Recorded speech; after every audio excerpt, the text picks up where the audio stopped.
Bismillahirrahmanirrahim. Assalamualaikum warahmatullahi wabarakatuh. Terima kasih atas waktunya. Perkenalkan, saya dari kelompok 5 ingin mempresentasikan terkait dengan mata kuliah pemasaran internasional yang berjudul kopi Salaka Kopi yang akan diekspor ke luar negeri, yaitu negara Amerika. Perkenalkan, nama saya Manjus Budi. Nama saya Muhammad Sofian. Nama saya Jessica. Nama saya Bila Natasha. Untuk selanjutnya terkait dengan pemasaran akan disampaikan sama Maila. Oke, terima kasih sebelumnya teman-teman. Perkenalkan, saya Bila dari kelompok 5 ini menyampaikan nih terkait dari produk apa sih yang kita memasarkan ke luar negeri. Nah, terkait dari produknya itu pasti teman-teman kan di sini sering nongkrong nih di coffee shop ya. Iya. Kita kopi-kopi, benar nggak? Benar. Tapi kalau dari teman-teman lebih sukanya nih kopi apa sih? Kayak apakah kopi yang mana kayak espresso atau apa nih? Oh, Starbucks. Oke. Itu. Terus tadi ada americano juga kan banyak nih jenis-jenisnya. Nah, tapi teman-teman mungkin kalau teman-teman tahu pasti kan produknya ini mungkin dari biji kopi, lalu ada pengolahannya. Nah, kita di sini memasarkan produk namanya Salaka Negara Kopi. Nah, di sini yang kita pasarkan adalah produk kopi yang memang belum jadi ya teman-teman ya. Jadi kopi bubuk seperti itu. Kalau untuk produknya kemasannya seperti ini. Untuk tempatnya kita juga aman banget kalau untuk pengemasan, karena di sini nggak cuma langsung kopinya tapi dibungkus lagi nih teman-teman. Ya agak susah, mungkin boleh dibantu. Oke, ini kemasan untuk yang 250 gram ya. 200 gram. Jadi ini kita kita packing, kita ada beberapa jenisnya juga untuk gram-gramnya, ada yang 200 gram, ada yang 500 gram, tergantung nanti kebutuhan teman-temannya seperti apa. Kayak gitu. Nah, di sini kita juga mungkin untuk dari produknya sendiri terkait dari kemasan. Sebelumnya mungkin kita tahu ya teman-teman, kalau misalkan untuk dari kopi sendiri kan kemasannya biasanya cuma dari plastik, gitu ya. Nah, kalau untuk kali ini kita kasih inovasi baru buat kemasannya itu kita pakai tempat seperti ini, biar nanti teman-teman ketika ada pembelian kopi nggak perlu lagi cari tempat untuk nampung kopinya, jadi bisa dipakai. Kayak gitu. Jadi reusable juga ya teman-teman buat kopi yang lain, dan kita juga ramah lingkungan karena tempatnya ini kita udah ada bahannya dari karton. Kayak gitu. Mungkin untuk penjelasan terkait dari produknya sendiri, terkait dari kopinya, ini akan dijelasin sama Mas Sofian. Untuk bagian produksi akan disampaikan sama Mas Sofian. Terima kasih. Saya akan menjelaskan sedikit bagaimana produksi dari kopi Salaka. Itu dari berawal panen, kita prosesnya ditanam di perbukitan daerah Sumatera Utara dengan ketinggian 1000 sampai 2000 mdpl. Nah, setelah pemetikan tuh ada yang namanya proses cherry processing. Cherry processing ialah dari kopi yang telah dipetik dan dikumpulkan akan melewati proses pengolahan yang panjang. Ada dua hal yang dilakukan setelah panen, yaitu proses pengelupasan kulit serta pengeringan atau penjemuran. Prosesnya adalah cherry kopi akan direndam dalam air untuk menghilangkan kulit daging yang melekat. Selain untuk menghilangkan kulitnya, proses perendaman ini juga dilakukan untuk menyeleksi buah cherry yang jelek. Ada contoh foto ya Teman-teman nih contohnya yang perendaman. bisa dilihat. Ya. Terusnya ada proses penggilingan atau milling ya. Proses ini dilakukan untuk memisahkan kulit dari biji kopi. Setelah proses ini biasanya biji kopi juga siap untuk digrading atau dinilai. Ini teman-teman, proses penggilingan, pengelupasan biji dari kulitnya. Ini digiling. pakai mesin tradisional ya? Ya, secara manual. Dan setelah proses roasting, biji kopi sudah siap diolah atau digiling dan siap edar. Dan siap seduh sesuai kebutuhan Anda. Digiling teman-teman.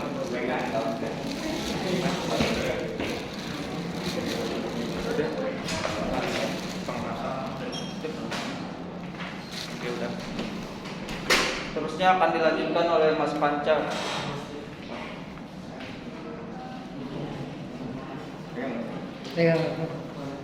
Izin teman-teman, untuk bagian saya bagian segmentasi, targeting, and positioning. Teman-teman udah pernah dengar STP? Sudah. Kalau begitu saya akan mempresentasikan produk kopi Salaka, produk asli Indonesia. Segmentasi itu target pasar yang akan dipasarkan ke negara Amerika. Secara kebiasaan, secara genetikal, secara usia.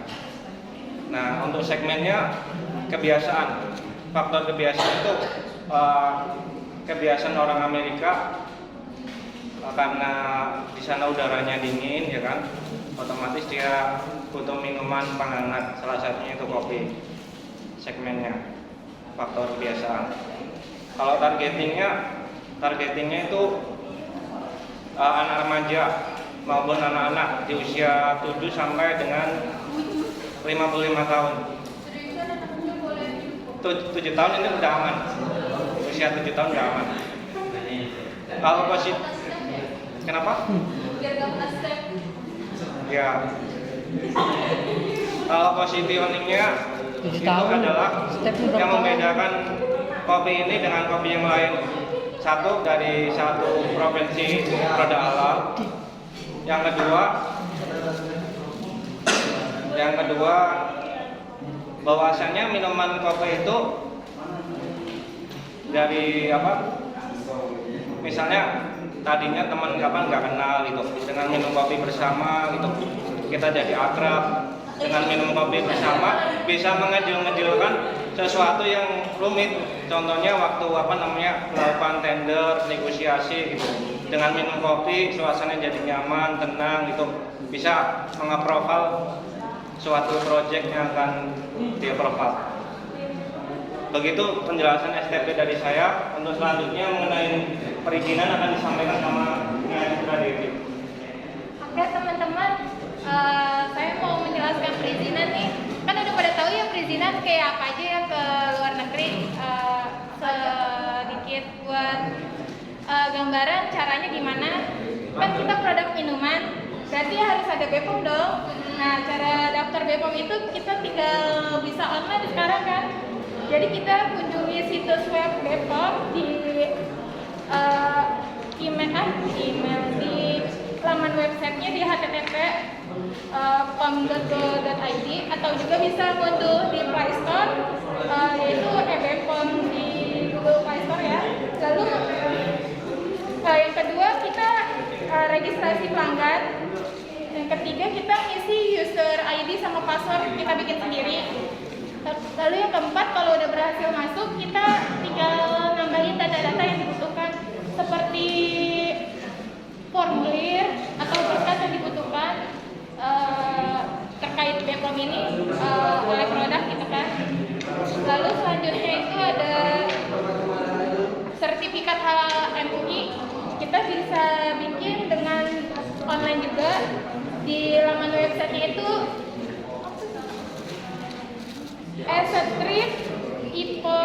ipomui.org. Lalu lengkapi datanya.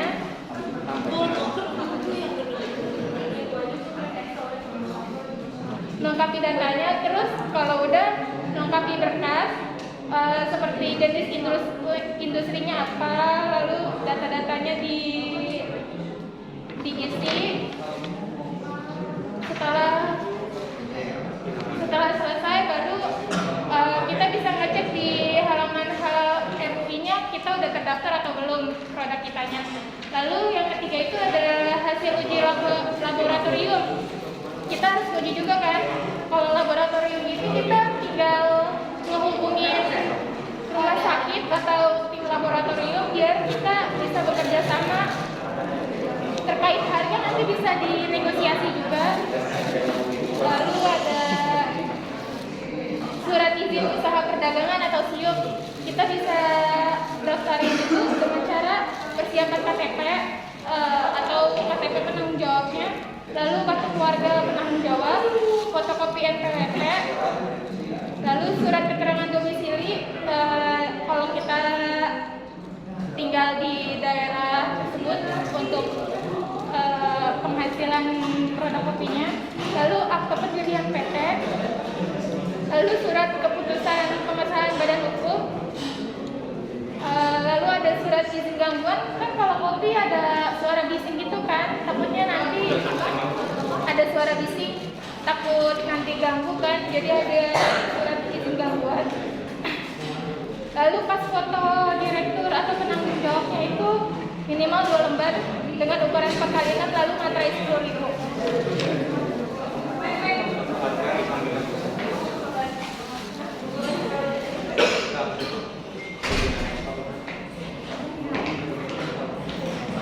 Lalu untuk masalah harga kopi salakannya ini akan disampaikan oleh Mila. Oke teman-teman, kalau misalkan untuk terkait dari harga nih teman-teman ya, kita kan sekarang ini udah ada official shopnya di Shopee gitu ya. Kalau misalkan nanti beli langsung sama penjualnya, sama penjual pertama, kita harganya memang di 50.000. Cuman mungkin kalau kalian lihat nih di Salaka Negara Coffee Shop di Shopee itu harganya 70.000. Jadi memang ada biaya-biaya lah ya, mungkin yang teman-teman tahu gitu kan, untuk biaya administrasi dan lain sebagainya gitu. Mungkin kalau dari teman-teman nih ada yang mau tanya terkait dari kopinya, boleh banget sambil aku tunjukin tekstur kopinya. Terus wanginya juga emang udah enak banget sih. Mungkin kalau kalian yang suka mengkreasikan kopi, kayak misalkan bikin sabun atau misalkan yang jual parfum kemarin mungkin dari Lail ya, mungkin nanti ini bisa dipakai juga buat sebagai penetralisir ya. Nanti bisa kerja sama ya Lail ya. Gitu, mungkin kalau teman-teman mau lihat silakan. Ada yang mau bertanya juga boleh.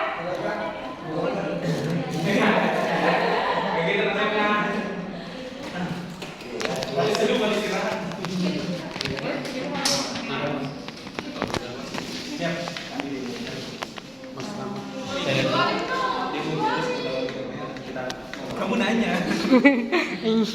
Astagfirullahaladzim. Air panas ada nggak? Air panas.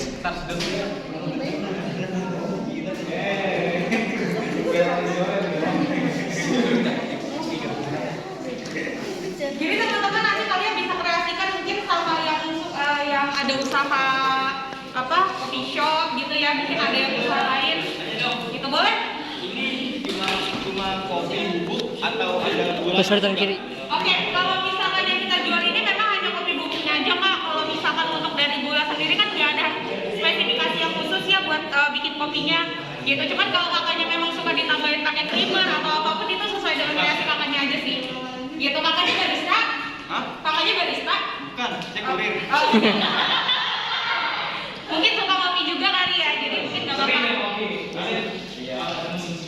Gitu. Nah ini sih paling enak mungkin kalau yang suka kopi yang pahit ke manis gitu ya, bisa pakai perbandingan 2:1. Jadi dari kopinya 2 sendok makan sama gulanya 1 sendok makan kayak gitu sih. Jadi sesuai dengan kreasi kakaknya aja. Mungkin yang lain ada yang mau bertanya? Oke, mungkin coba. Ada yang mau nanya? Udah. Mantik. Dia mau nanya nggak? Enggak. Waktu. Oke, baik, mungkin cukup sekian dari kita. Dari mungkin kurang lebihnya mohon maaf, kita dari Sophia, Panca, atau dia dan juga sendiri kalau ada salah kata mohon maafkan. Kurang lebihnya mohon maaf. Assalamualaikum warahmatullahi wabarakatuh.